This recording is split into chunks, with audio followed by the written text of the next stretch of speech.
So a bit of a curiosity in China. That's the view from around the world. With me is Eric Ham, political analyst, commentator and author.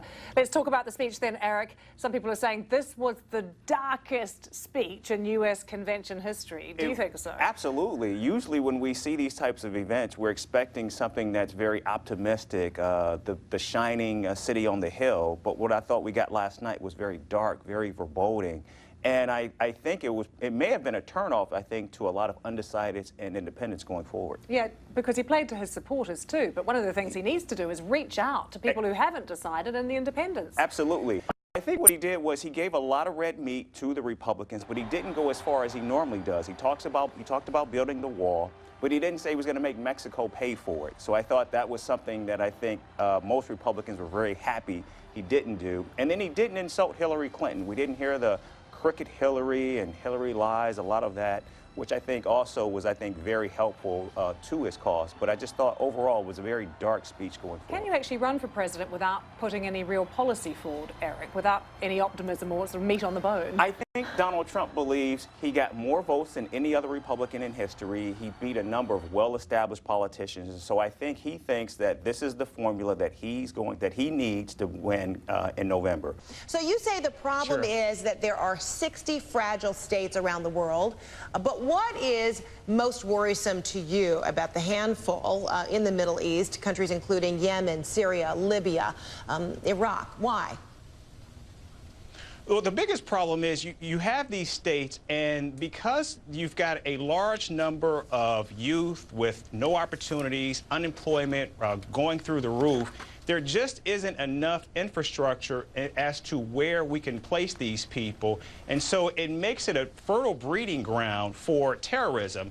And of course, when you look at a place like Iraq, where you have ISIS that's raging throughout the country, the question becomes, what can we do to contain the threat? And particularly with ISIS knocking on the door in Jordan, it's very imperative that the U.S. began to look for a response should ISIS decide to advance in countries like Jordan and Saudi Arabia.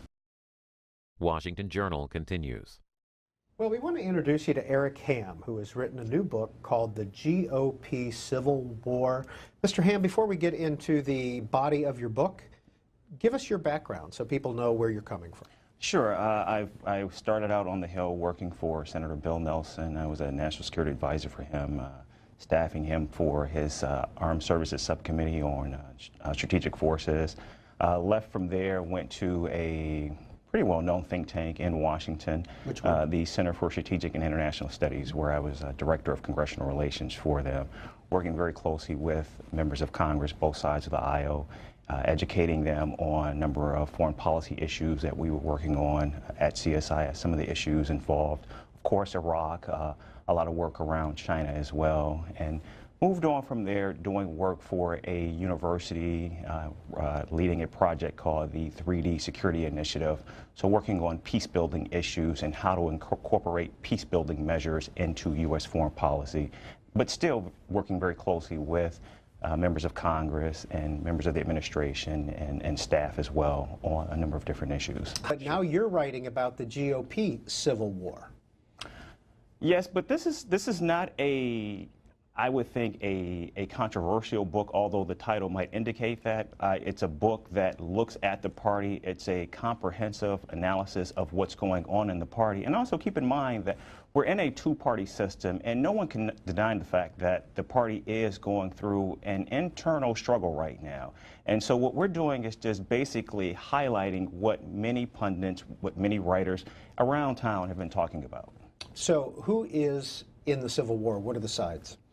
Well, they're the moderates, or what you call the political establishment, and of course the Tea Party activism that's taking place. And we're seeing this battle drawn out. We've seen it really come to fruition during the government shutdown just a few weeks ago.